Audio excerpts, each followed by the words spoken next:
Christmas University Challenge. Asking the questions, Jeremy Paxman. Hello, another bout of intellectual buckaroo lies ahead of us tonight as we play the last of the first round matches in this Christmas series. So far, Magdalen College, Oxford and the universities of Manchester and Sheffield have earned themselves places in the semi-finals. If tonight's winners are to go through and join them, they need to beat University College London's score of 155. Now, first tonight, the team from the University of Durham. We pride ourselves on this programme that this series is one of the few occasions when librarians get the recognition they deserve. And Durham's first team member has worked in the libraries of the House of Lords and Edinburgh University, as well as the National Library of Scotland. He's the 25th incumbent of his current post, which was inaugurated in 1602. With him, a news presenter and reporter who in the past 20 years has covered stories both in studio and on location, from the crisis in Ukraine to the rescue of the Chilean miners, the uprisings of the Arab Spring and the Japanese tsunami. Their captain is a leading space scientist. She has headed the meteorite team at the Natural History Museum, and in 2014 she was the world's cheerleader when the Philae probe became the first spacecraft to land on a comet nucleus. Joining them is a Dutch-born entrepreneur who in 2000 founded an institution which has attracted 16 million visitors and brought over £1 billion into the Cornish economy. Let's meet the Durham team. I'm Richard Ovenden. I graduated from Durham in 1985 in modern history and economic history. I'm now Bodley's librarian, which means I'm responsible for the research libraries of the University of Oxford. I'm Tim Wilcox. I read Spanish at Durham more than 30 years ago. Since then, I've been working as a journalist in newspapers, then TV, and I currently work as a presenter for BBC News. And this is their captain. Hi, I'm Monica Grady. I read chemistry and geology at St Aidan's College, Durham, graduating in 1979. I'm currently Professor of Planetary and Space Sciences at the Open University. My name is Tim Smith. I graduated in 1976 from Durham, reading archaeology and anthropology, but today I lead the Eden Project and the Lost Gardens of Heligan in Cornwall.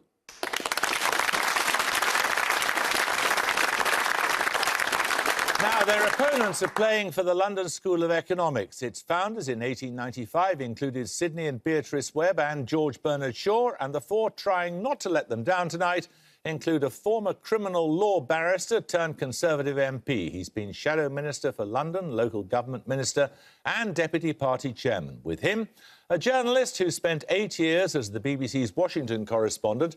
He left that job to take up his present role, of which he said it was the only one that could have lured him away, and if it goes wrong, he'll be on the next plane back. Their captain is an award-winning campaigner, newspaper columnist and writer on all things to do with personal finances. He presents his own programme on ITV, is a resident expert on numerous other programmes and is executive chairman of the UK's biggest money website. Their fourth team member began his career as one of the youngest show business editors in Fleet Street. Since then, he's written for the Times Literary Supplement and The Guardian, but is best known for presenting numerous radio and television programmes. Let's meet the LSE team. Hi, I'm Bob Neal. I read law at LSE in the 1970s. Now I'm the MP for Bromley and Chislehurst and chair of Parliament's Justice Select Committee. Hi, I'm Justin Webb. I took a degree in economics in 1983 and now I present the Today programme on Radio 4. And this is their captain. Hi, I'm Martin Lewis. I graduated in Government and Law in 1994. I since founded and run MoneySavingExpert.com. This is Felix, the LSE beaver, a hard-working and industrious animal with a gift for double entendre. Hello, I'm James O'Brien. I graduated in 1995 with a degree in philosophy. I'm now a journalist and broadcaster with a daily show on LBC Radio.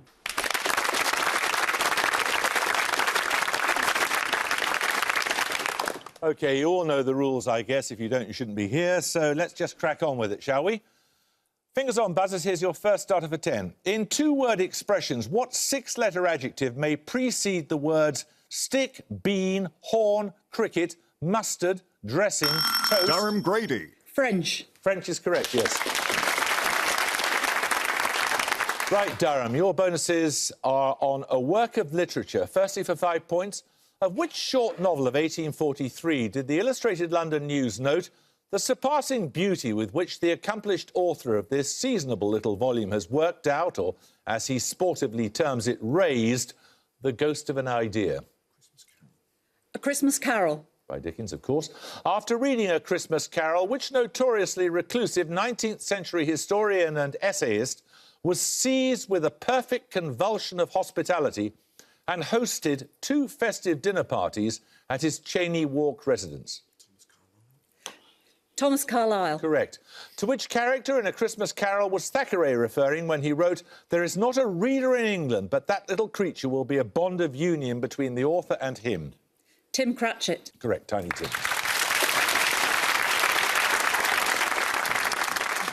Right, 10 points for this. The celestial hierarchy formerly attributed to Dionysus the Areopagite was an important influence on which 13th century theologian? Known as the Angelic Doctor, his works include the Summa Theologica. Durham Ovington. Thomas Aquinas. Correct. Your bonuses are on Jewish religious festivals, Durham.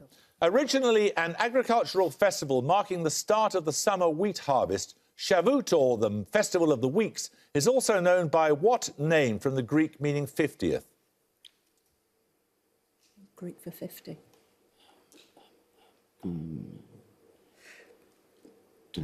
Dunno. It's Pentecost.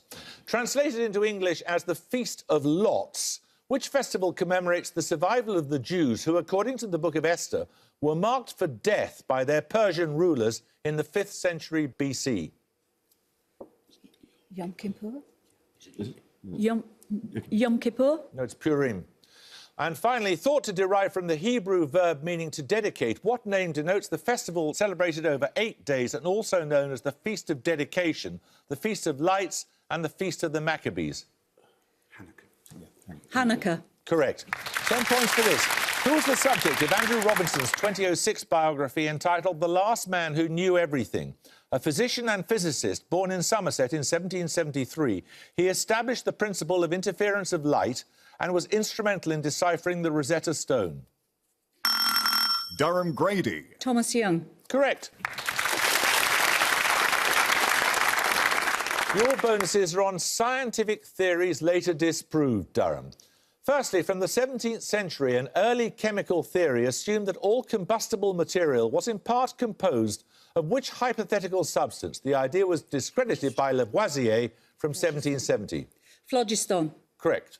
What name was given to the weightless, transparent, frictionless substance thought to permeate all matter and space until the Michelson-Morley experiment of 1881 severely weakened the theory of its existence? Ether. Correct. And finally, work by Wegener in 1912 was the first rigorous attempt to refute the idea that the major land masses of the Earth were immovable. This view persisted until the 1960s, when what theory became generally accepted? Plate tectonics. Or continental drift, yes.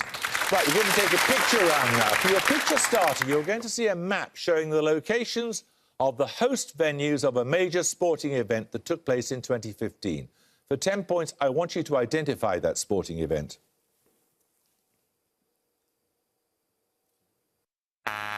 LSE Lewis. A Cricket World Cup. It is the ICC Cricket World Cup. Well done. For your picture bonuses, you'll see 3 of those cities, LSE, highlighted. For 5 points each, I want you to identify the city and the name of its cricket ground at which World Cup matches were played. Firstly, the city and cricket ground at A.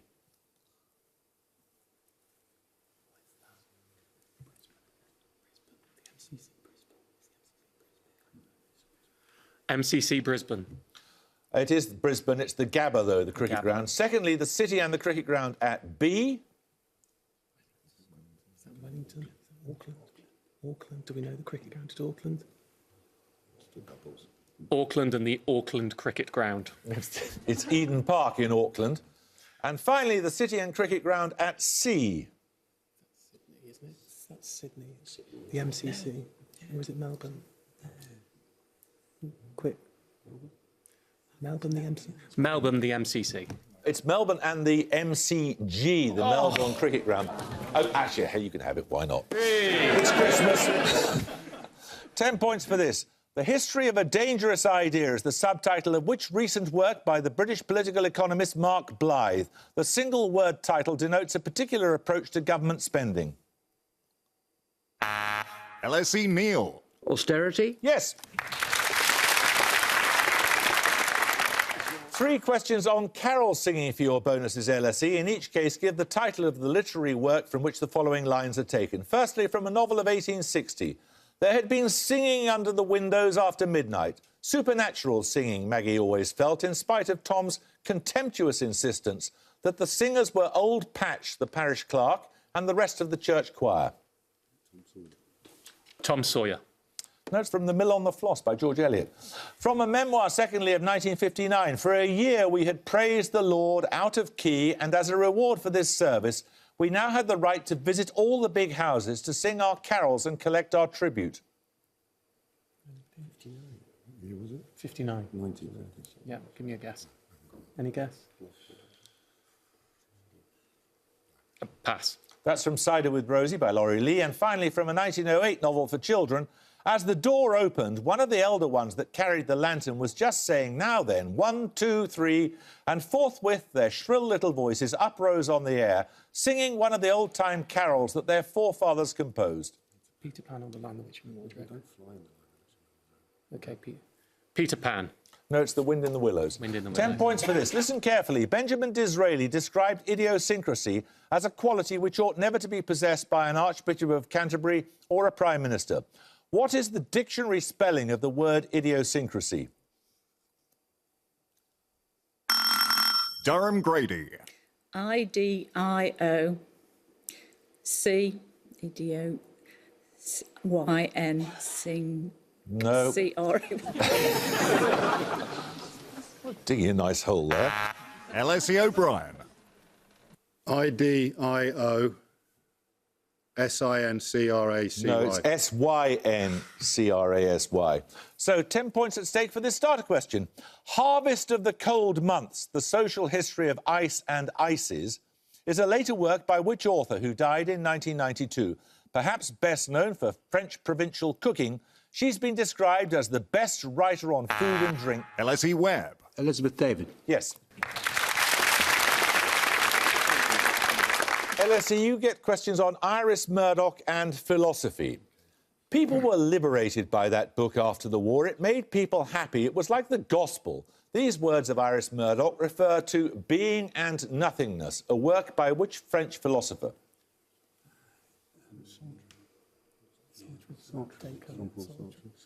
Sartre. Correct.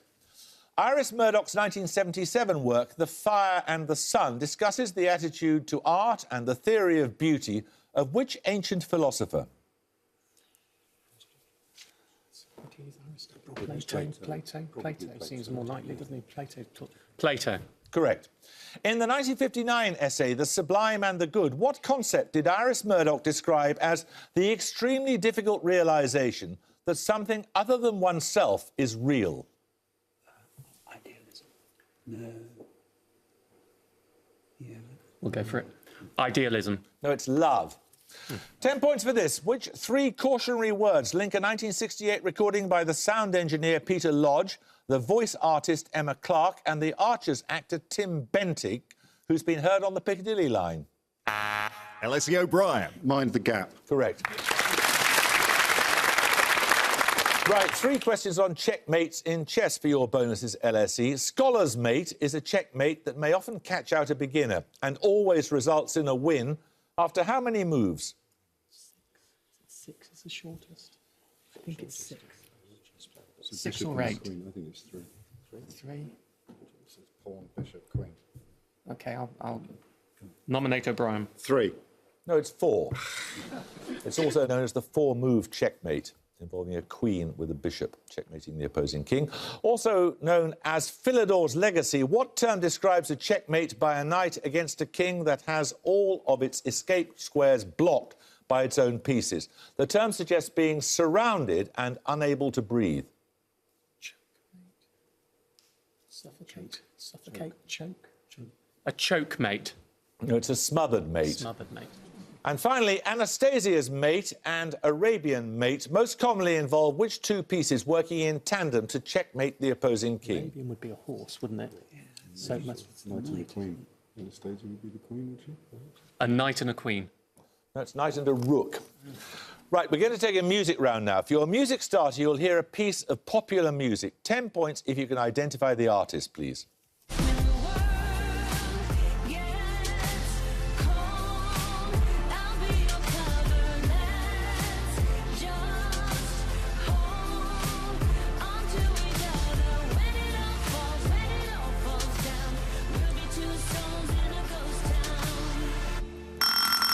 Durham Grady. Adele.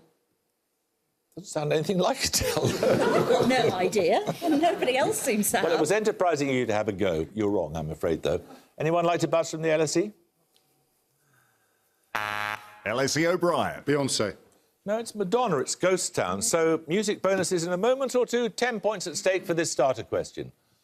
In which sensory organ of the human body are the specialised cells called the hyalocytes of Ballash? They form part of the surface of the vitreous body. Durham Grady. The eye. Correct.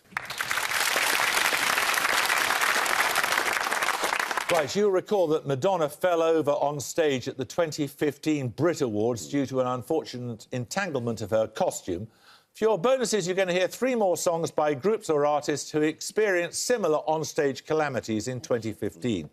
Firstly, for 5, can you identify this band?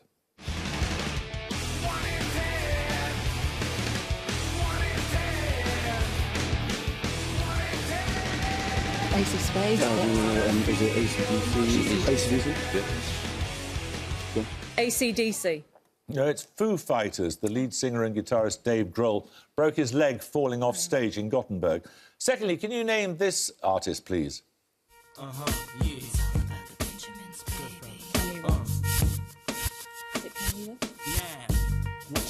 West.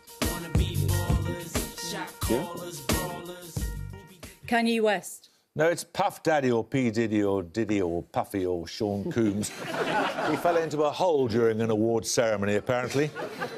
Finally, I specifically want the name or nickname of the guitarist of this band. Edge. U2, Edge. Edge. It is the Edge, yes. He fell off the edge, apparently, in Vancouver.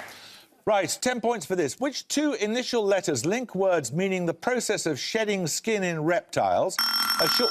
Durham Wilcox. X. No, I'm sorry, you're wrong. You're going to lose 5 points, too. A short pastoral poem, for example, by Virgil, the colour of unbleached linen, and the study of living things within their environment. LSE Lewis. AB. No, it's EC. I'm not going to recite the long list of terms involved. 10 points for this. Which small city in North Dakota shares its name with a film of 1996 with the tagline, Small Town, Big Crime, Dead Cold? It starred Frances McDormand and was... LSE O'Brien. Fargo. Fargo is correct, yes. Your bonuses this time are on astronomy, comedy and a government agency. All 3 answers contain the letter combination DNA. Discovered in 2003, which trans-Neptunian object was given a 5-letter name after an Inuit goddess of the sea?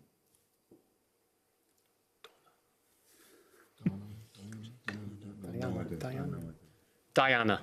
It was Sedna. Secondly, founded in the late 18th century, which government-owned company's products include the Explorer and the Land Ranger series? Land Rover. Land Rover. No, it's the Ordnance Survey. And finally, born with the surname Beasley, who was created a dame in 1974. The creation was portrayed as a spontaneous gesture by the Australian Prime Minister Gough Whitlam. You don't need to buzz, you can Edna confirm. Everage.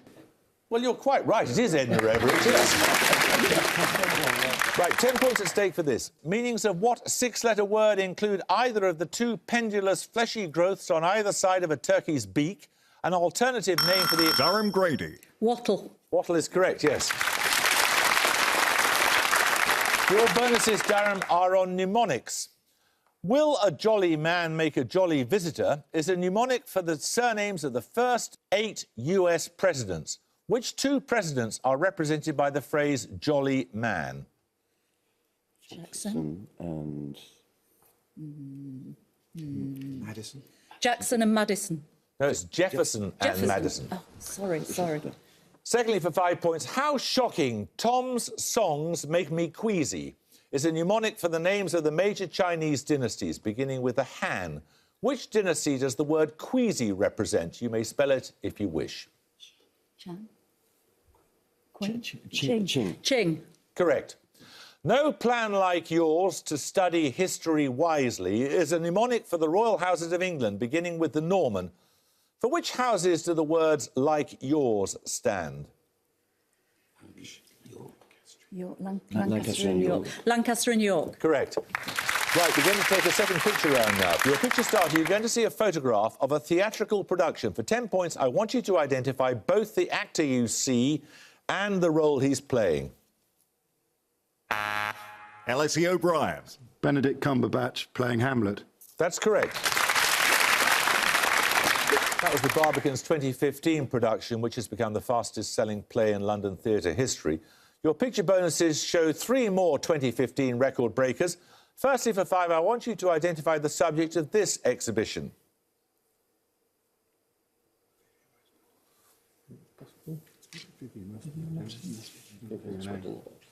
Vivienne Westwood. No, it's Alexander McQueen. His exhibition Savage Beauty broke the V&A's attendance record. Secondly, the title of this painting, you can give it in either English or French. I don't know the name of the painting. Le Fantastique. No, it's The Women of Algiers by Picasso, the most expensive artwork sold at auction.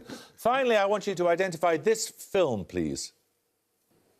I don't know. Not a clue. Not from me. It's a record breaker, so something huge this year. Any big film this year? No. Go on. Elf Does Christmas. What? No, it's Jurassic World. In June 2015, it broke the record for the most successful global opening weekend. Right, 10 points for this. In October 2015, who led the Liberal Party to an unexpected victory in the Canadian federal election? L.S.E. Neil. Justin Trudeau. Correct. Right, your bonuses, LSE, this time are on memorials. William Wigston and Simon de Montfort are 2 of the 4 men represented by statues on the Haymarket Memorial Clock Tower in which English city? Leicester. Correct. Designed by George Gilbert Scott, the Martyrs Memorial on St Giles's in Oxford commemorates the 3 men known as the Oxford Martyrs. Thomas Cranmer was one. Can you name either of the other 2? Ridley. Ridley was correct, yes. Can you settle down with your buzzers there? Ridley, the other one was Latimer. And finally, opened in 2001, the National Memoriam Arboretum is located close to the River Tame, a tributary of the Trent. In which English county? Staffordshire. Staffordshire. Correct. 10 points for this. Equilibrium Points in N-Person Games was the title of a groundbreaking paper of 1949 by which US mathematician who died in May 20... Durham Grady. John Nash. Correct. Well, Peggy, you get these bonuses, they'll give you the lead. They're on the Sterling Prize for Architecture. The Media Centre at which UK sporting venue won the 1999 prize for its architects? It was the world's first all-aluminium semi-monocoque building. Lords. Correct. The 2014 prize went to the architects of the rebuilding of which theatre in Liverpool? Its original incarnation opened in 1964 in the shell of a 19th century chapel. Adelphi. Adelphi. Was it Bicycle Cinderella? It's not called that, though, is it? Everyman. Try that, OK. Everyman. It was the Everyman Theatre. And finally, the restoration of Astley Castle, a ruined manor house, won its architects the Sterling Prize in 2013. It's situated to the southwest of Nuneaton, in which English county? Leicester. Warwickshire. Or was it Warwickshire? Worcestershire. Leicester. Leicestershire. Leicestershire. No, it's Warwickshire. 10 points for this. Born in 1830, Emily Davis was a pioneer of higher education for women and a founder of which institution named after a village northwest of Cambridge? L.S.E. Neil. Girton College. Correct. Your bonuses, LSE, are on a London museum. William Hogarth's A Rake's Progress is part of the collection of which museum in Lincoln's Inn Field, named after the Regency architect who left it to the nation in 1837? The John Soames Museum. Correct. Next to LSE. Part of the Soane collection, what event is the subject of a series of paintings by Hogarth inspired by the Oxfordshire contest of 1754? It depicts vicious indulgence in sensual pleasures, the wearing of blue or orange ribbons, and the distribution of bribes. Anything? Yeah. Talk to me. It's not the polling or something like that. It's something to do with elections. Is it the polling? I'll accept that, yes. It's the humours of an election. A general or parliamentary election, yes. Also in the Soane collection, Les Noces, or The Marriage, is a work of the 1710s by which artist, born in Valenciennes, a major exponent of the genre known as fête galante? No idea. What? Nominate Neil. Is it Watteau? It is Watteau, yes. 10 points for this. Listen carefully. For what does the letter S stand in the scientific acronym LASER? Durham Grady. Stimulation. Stimulated, I'll accept that. Yes, you've got the right idea. Right, your bonuses are on fictional doctors. The former Nazi doctor Christian Zell appears in which 1974 conspiracy thriller? Marathon Man. Correct. Which novel, first published in 1925, refers to the image of the eyes of Dr. T.J. Eckelberg?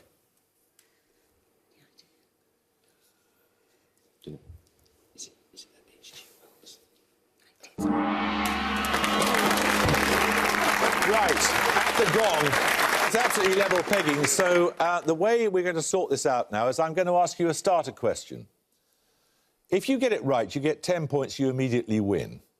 If you interrupt incorrectly and get it wrong, you'll find 5 points and you automatically lose. OK? Listen up, then. Fingers on the buzzers. Cat and Mouse and Dog Years are novels in the Danzig trilogy by which German Nobel laureate who died in 2015? The first work in the trilogy is his 1959 debut novel, The Tin Drum. Durham Ovington. Gunter Grass. Gunter Grass is correct, and that means you win.